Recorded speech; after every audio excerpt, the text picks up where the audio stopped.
Y ahora vamos a hablar con Adrián Edelkop, que es médico infectólogo del Hospital del Milagro. Ya está en llamada. Adrián, ¿cómo estás?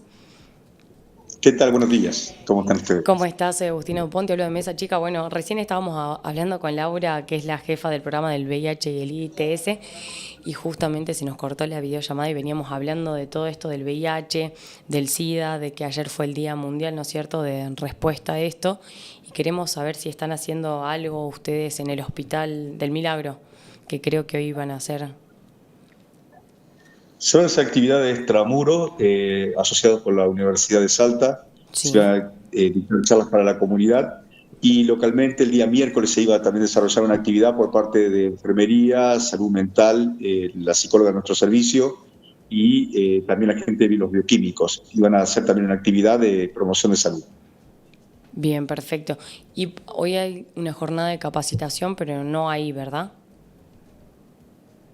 Desconozco, eso desconozco por una actividad que la haya organizado yo. Claro, claro. Bueno, y coméntame justamente, sos médico infectólogo, ¿cómo está la situación hoy en Salta?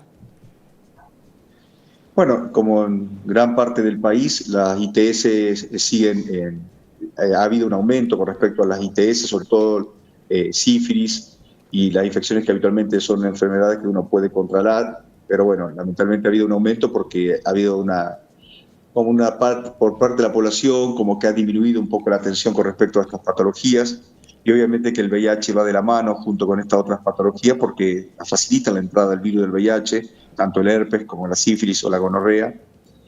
Y la cantidad de casuística de mensuales que estamos viendo, alrededor de entre 20 y 40 pacientes nuevos por mes, eso no se ha modificado en largo tiempo. Las campañas de promoción de salud, obviamente que habitualmente cuando llega esta época del año uno habla más de la temática, esporádicamente se toca el tema durante el año y me parece que haría falta hablar un poquito más con respecto a esto para dar mejor respuesta. Bien, ¿y cuál es tu perspectiva justamente como médico con esta situación actual que nos está como desbordando, ¿no? Porque son un montón de casos, más de 303 en lo que va del año en cuestión al SIDA, al VIH. Pienso que la difusión de estos temas, la educación en las escuelas, la educación sexual es importante, Sí. sobre todo el tema del autocuidado, no solamente para la etapa, digamos, jóvenes, sino que si bien es la etapa más afectada por estas patologías, porque son personas sexualmente activas, pero las personas mayores también, obviamente hoy en día la vida sexual se ha extendido, y en la adultez también hay relaciones sexuales y tal vez quizás no tengan toda la herramienta que tengan la gente más joven. Hay mucha información, pero me parece que hay poca educación.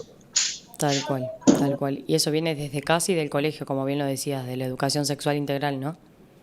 Sí, y abordar la temática en el hogar, en los hogares. A veces no es fácil hablar de este tema con los hijos, Mucho tabú. hay sentimientos involucrados, pero me parece que a nivel de pares, a nivel de las escuelas, en los distintos lugares sería bueno abordar esta temática porque es una forma también de, cuanto más herramientas tenemos en nuestras manos, más conocimiento, seguramente tendremos más posibilidades o mejor dicho, menos posibilidades de adquirir estas infecciones. Tal cual. ¿Y cuáles son los desafíos más comunes que justamente presentan los pacientes del VIH, del SIDA, acá en los términos de acceso, en los diagnósticos y los tratamientos oportunos? Es que en realidad lo que es la posibilidad de hacerse un testeo debería ser accesible para todos, es un acto voluntario, no requiere la receta, la indicación de ningún médico. Directamente se presentan en el Digamos, hospital. sí, directamente se presenta en el hospital, en el laboratorio de virología, le dan un día para sacarse una muestra de sangre y después obviamente el paciente retira sus resultados, se le informa, pero accesibilidad, hay elementos para poder abordar el diagnóstico. En cuanto al tema del Bien. tratamiento, el Estado, por suerte, aún cubre las personas que conviven con VIH con la medicación que es buena, que es en muchos casos un único comprimido, o sea que simplifica el tratamiento. Antes, en un principio, la medicación era con distintos tipos de medicamentos separados, muchos medicamentos. Hoy en día una única pastilla es suficiente para tratar Claro. esta infección que se ha vuelto algo crónico, controlable, y sabemos que si toma la medicación el virus se Una vuelve vida normal. indetectable, y si es indetectable no se transmite. Entonces tenemos, digamos, herramientas para hacerlo. El tema es el acceso, que la población concurra, que busque respuestas, Claro. que se pregunte sobre su salud para poder, digamos, de esa forma detectarse a tiempo estas patologías y ser tratadas. Bien, ¿y cómo se está abordando el tema de la resistencia, ¿no?, de los medicamentos de los antrovirales en la provincia? En Antirretrovirales. realidad, la resistencia era más frecuente antes cuando eran medicamentos que no eran de tan alta eficacia y se lograba rápidamente la indetectabilidad de la misma. Son de alta barrera genética, la denominamos nosotros en virología, porque para que se genere resistencia no son drogas fáciles de realizar resistencia. En cambio, antes, los medicamentos anteriores sí eran más fáciles de que si la persona tomaba mal el medicamento generaba resistencia.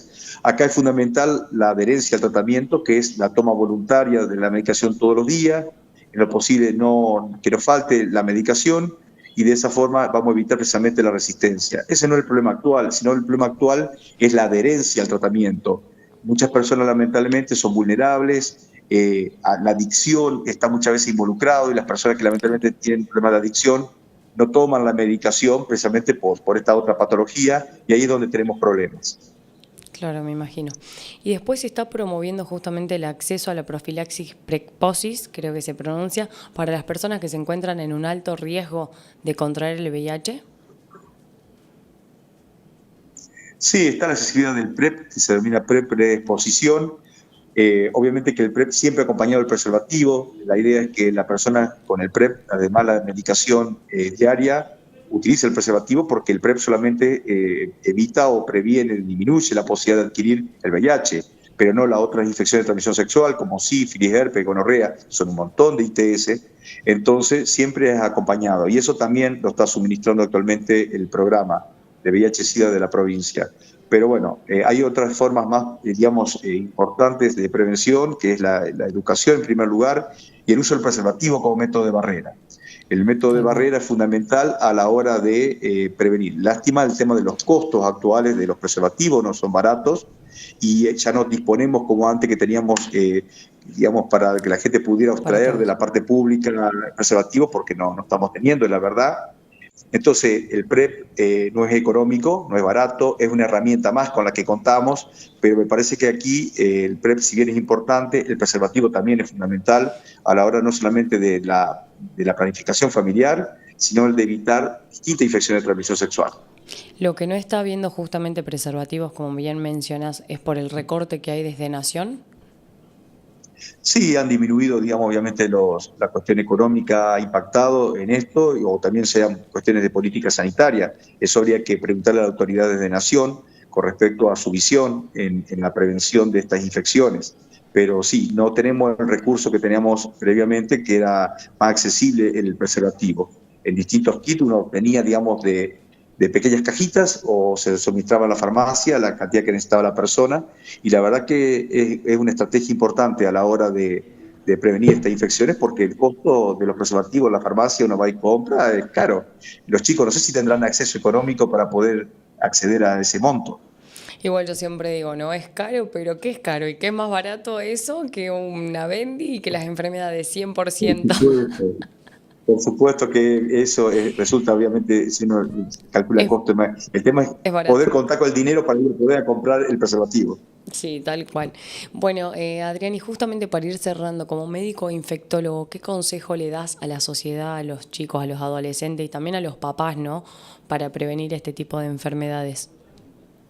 Que hablarlo, porque la sexualidad es parte de la vida, que siempre es mejor saber que no saber, y si uno puede en forma temprana detectar estas infecciones, sobre todo estamos hablando del VIH, se puede controlar muy bien, tener una vida plena, que no hay que tener miedo, que hay que buscar información y que hay que acceder a los distintos medios, a las distintas pruebas diagnósticas, para de esta forma tratarnos a tiempo y de esa forma tener una vida plena. Y con respecto a las otras ITS, el uso del preservativo es fundamental como método de barrera en encuentros sexuales. Así usamos el cinturón de seguridad, el casco, deberíamos tener en cuenta el preservativo a la hora de tener prácticas sexuales para evitar estas infecciones. Listo, Adrián, te agradecemos un montón estoy trabada por tu tiempo. Esperamos obviamente que la gente tome un poco más de conciencia en la sociedad y sobre todo los chicos, que puedan prevenir este tipo de enfermedades y que haya en los colegios más información y también en las casas. Sí, fundamental que te todo. Y una vez más, gracias por tratar de difundirlo a estos Un temas, placer. porque es la forma que llega a la población y de esa forma es una herramienta fundamental en la prevención primaria para evitar llegar a la enfermedad. La idea es prevenir, no Tal curar. cual. Es así. Gracias, Adrián, por tu tiempo. Buen lunes.